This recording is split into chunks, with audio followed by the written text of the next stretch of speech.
Assalamualaikum warahmatullahi wabarakatuh. Kami dari MST 10 akan mempresentasikan hasil proposal kami yang berjudul Keefektifan Kembang Telang sebagai Obat Penyakit Mata. Sebelumnya, kelompok kami beranggotakan 5 orang. Ada Michael Anandipo, Muhammad Hafiz, Muhammad Yoga Ramadan, Naya Raya Ananda Wahyudi, dan Rifki Afdiarsyah. Selanjutnya kami akan menjelaskan bab 1 yang akan dijelaskan oleh Muhammad Hafiz dan Rifki Afdiarsyah.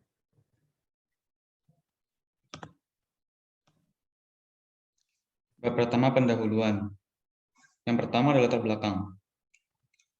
Musim kemarau yang berkepanjangan menyebabkan meningkatnya penyakit infeksi saluran pernafasan atas atau ISPA dan iritasi mata.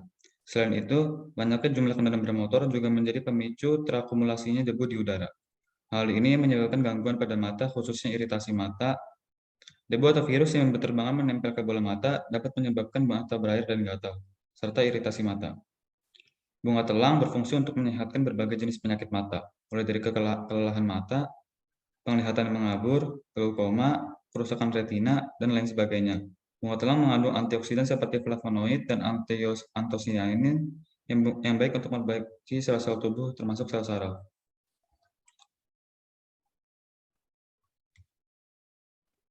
Rumusan masalah. Rumusan dengan mempertimbangkan efisiensi dan penggunaan kembang telang sebagai obat penyakit mata, maka rumusan masalah yang kita dapat yaitu ada 3. Yang pertama, apa saja kandungan yang terdapat pada tanaman kembang telang. Yang kedua, apa saja manfaat pada kandungan tersebut. Dan yang ketiga, seberapa efektif kandungan tersebut terhadap penyakit mata. Lalu, dengan dibuatnya proposal ini, tujuan yang ingin dicapai peneliti yaitu yang pertama, mengetahui kandungan apa saja yang terdapat pada kembang telang. Yang kedua, mengetahui manfaat apa saja yang terdapat di kandungan tersebut. Yang ketiga, mengetahui seberapa efektif manfaat kandungan tersebut terhadap penyakit mata.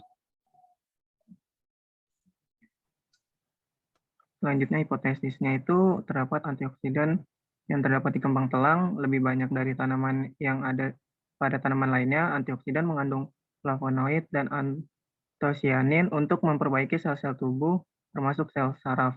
Dengan itu, kembang telang dapat dijadikan sebagai obat mata.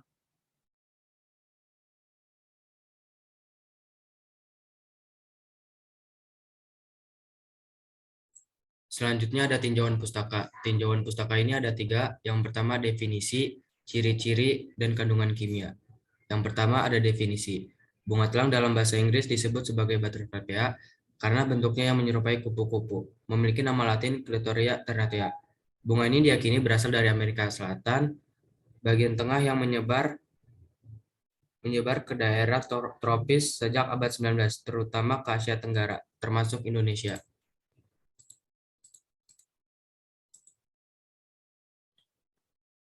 Kemudian ada ciri-ciri bunga telang. Ciri-ciri bunga telang yang pertama memiliki akar berbentuk bulat. Yang kedua memiliki akar horizontal tebal. Akar horizontal tebal ini tumbuh hingga lebih dari 2 meter. Kemudian yang ketiga, bunganya berwarna biru tua, ungu muda atau bisa juga berwarna putih dengan pusat oranye. Yang keempat, daunnya menyirip. Yang kelima, buahnya berbentuk polong. Dan yang terakhir, bertangkai pendek.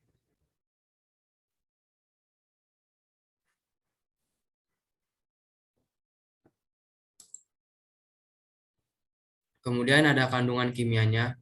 Menurut Arif Haryana, kandungan kimia dari bunga telang antara lain adalah saponin, flavonoid, alkaloid, oksalat, dan sulfur. Daunnya mengandung kaempferol, 3-glukosida, dan triterpenoid. Sedangkan bunganya mengandung delfinida, triglukosida, dan fenol. Serta ada pendapat menurut Junarko, Esmanurung, dan Ensagala.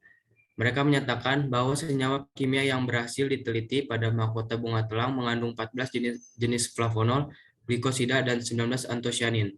Antosianin ini memiliki kegunaan untuk pemeliharaan jaringan mata, antidiabetes, antiinflamasi, serta menjaga imun dan mencegah agregasi trombosit. Metode penelitiannya itu waktu penelitiannya 12 Februari 26 Maret 2022.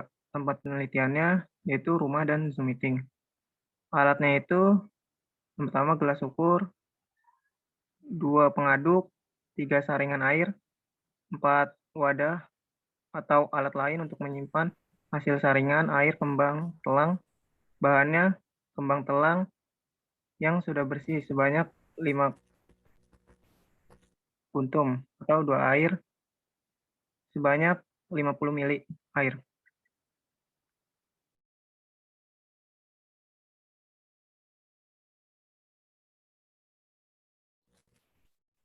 Variabel penelitian. Variabel bebas, air, variabel vektor, kembang telang. Cara kerja. 1. Masukkan air sebanyak 50 ml ke dalam gelas ukur. 2. Campurkan 5 kuntum kembang telang ke dalam air dengan cara direndam di dalam air. 2. Diamkan air rendaman sampai berubah menjadi warna biru. 3. Bila air sudah berubah warna biru, tarik air ke rendaman dan masukkan air ke dalam wadah. 4. Setelah sudah siap, teteskan air pada mata. Kemudian di sini ada analisis data. Metode pengolahan dan pada penelitian kami ini dimulai dari penyediaan alat-alat dan bahan pada rumah masing-masing. Melakukan bagian-bagian per individu sebagai tes atau penelitian terhadap kandungan kembang telang. Setelah berhasil mendapatkan dan menemukan kandungan dari kembang telang, kemudian kami berdiskusi tentang bagaimana cara mengolah kembang telang ini menjadi obat sakit mata. Setelah beberapa kali pertemuan melalui Zoom, akhirnya kami menemukan caranya. Hanya dengan merendam beberapa kuntum bunga telang di dalam segelas air sehingga air tersebut berubah menjadi warna biru, kemudian air rendaman tersebut dijadikan sebagai obat pencuci mata pada bagian mata yang sakit. Setelah penelitian berhasil dilakukan, selanjutnya kami mengelola data dengan cara mengumpulkan seberapa efektifkah obat dari hasil rendaman kembang telang yang dicucikan kepada mata yang sakit dan seberapa lamakah obat tersebut dapat bekerja hingga luka pada mata pun sembuh total. Dari beberapa data yang kami dapat, kemungkinan kembang telang dapat menyembuhkan mata yang sakit diperkirakan dari 1 hingga 2 minggu saja. Dengan mengoleskan mata yang sakit dengan air rendaman kembang telang dapat menyembuhkannya. Namun bila rendaman dari kembang telang tidak steril dan dikompreskan pada mata yang sakit, maka dikhawatirkan akan memunculkan potensi infeksi jamur pada mata. Maka dari itu, obat ini harus benar-benar direndam dengan waktu yang sesuai, yaitu sekitar 10 hingga 15 menit, dengan minimal menyeduh 2-3 kembang dengan air panas. Sekian dari kelompok kami, kurang lebihnya mohon maaf. Wassalamualaikum warahmatullahi wabarakatuh.